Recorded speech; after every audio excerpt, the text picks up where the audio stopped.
El uno se desdobla en dos. El neutro se convierte en bisexual. Masculino y femenino, evolucionados del neutro. Así comienza la obra de la generación. El alma del mundo es un ser universal, bisexual, o sea que combina en sí los elementos masculino y femenino, por lo que la doctrina de los Rosacruces le denomina hermafrodita universal o andrógino universal.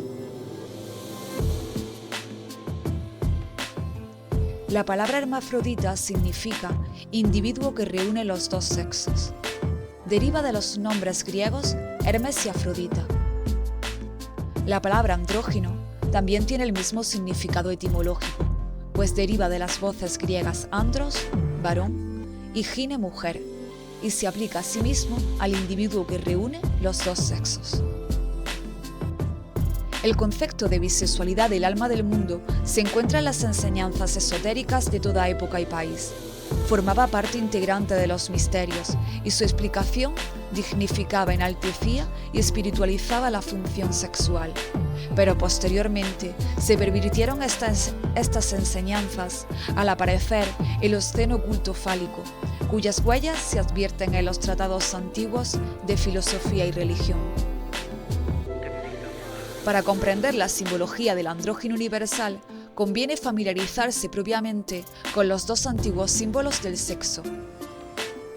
En todas las antiguas filosofías y religiones vemos que la cruz es el símbolo del principio masculino y el círculo del principio femenino.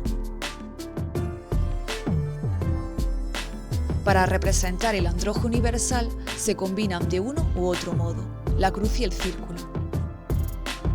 Originalmente se colocó la cruz en el interior del círculo, pero después prevalecieron las diversas formas de la cruz fálica, entre ellas la de colocar el círculo sobre la cruz y la de sustituir la cruz por la letra tau, T, y el círculo por la letra U. La figura de la esvástica resulta de concebir la cruz en movimiento giratorio, tan rapidísimo que parece como si un círculo circunscribiera la cruz. Este símbolo es sacratísimo para los Rosacruces, pues para ellos representa la actividad universal de la creación y el magno misterio de la oculta generación en todos los planos de existencia. El tercer aforismo insinúa la importantísima enseñanza de la presencia y actividad del sexual par de opuestos en que se fundamenta el secreto de la generación. En todo el universo están presentes y en operación los dos principios, masculino y femenino, ambos de carácter y extensión universal, que denotan opuestos aspectos del alma del mundo, y al reaccionar uno en otro, producen la creadora actividad y los sucesivos fenómenos del universo. Ambos principios operan en todos los planos de existencia. Tanto la sabiduría antigua como la ciencia moderna reconocen la presencia de los principios masculino-femenino en todos los seres del universo. Las antiguas enseñanzas afirmaban que el incesante devenir de la evolución creadora necesitaba la reacción subsiguiente a la acción entre las formas opuestas de los elementos masculino y femenino o aspectos del alma del mundo, y la ciencia moderna corrobora las enseñanzas antiguas, pues afirma que hay en la naturaleza una actividad estimulante que influye en una fuerza generadora que reacciona sobre aquella.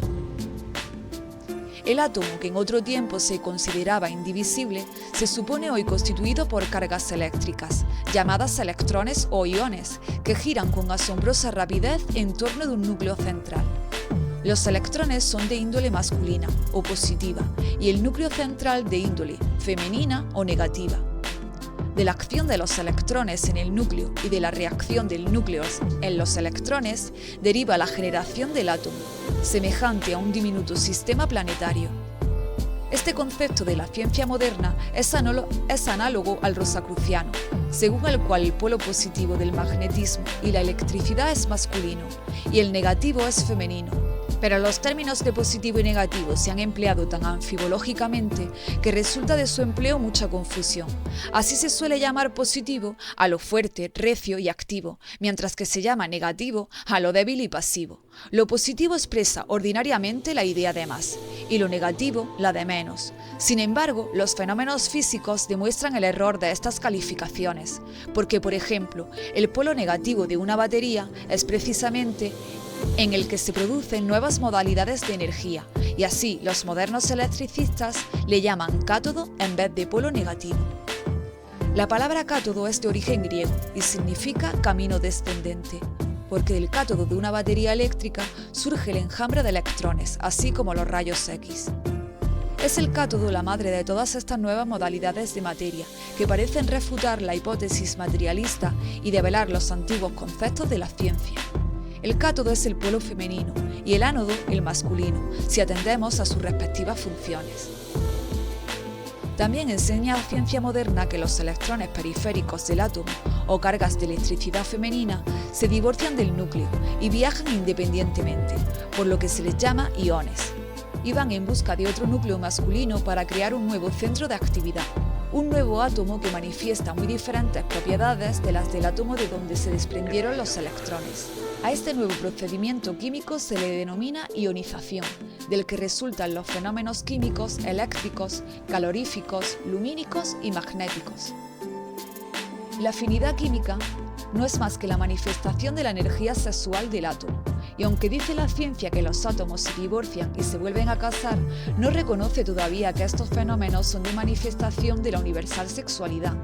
Las propiedades explosivas de algunas sustancias provienen de la disolución o divorcio de los elementos masculino y femenino de un átomo para unirse respectivamente con los elementos femeninos y masculinos divorciados de otro átomo, de donde resulta la formación de los diversos cuerpos químicos. Los alquimistas lo reconocieron siempre así. La ciencia ha reconocido por notoria observación la existencia de la sexualidad en los reinos vegetal y animal, porque se manifiesta externamente en el sexo, pero no reconoce el mismo principio en el reino mineral, porque no se manifiesta externamente en el sexo. Sin embargo, recientes descubrimientos han demostrado que en el fenómeno de cristalización ha de intervenir necesariamente el principio de sexualidad. La exacta comprensión de este concepto revolucionaría la ciencia y facilitaría la concreción práctica de las ideas que ahora solo existen en la mente de los más adelantados cientistas. Admito que todos los fenómenos físicos, emocionales y mentales dependen de la ley de atracción. Una vez hayamos descubierto que esta ley deriva del principio de la sexualidad, nos convenceremos de que es sexual toda actividad. Si el alma del mundo hubiese permanecido neutra, no fuera posible la manifestación universal. Fue necesario que apareciera el principio de sexualidad para que comenzara la manifestación, por la cual el uno se diversifica primero en dos y después este dos en muchos, o sea, la unidad en dualidad y después en multiplicidad.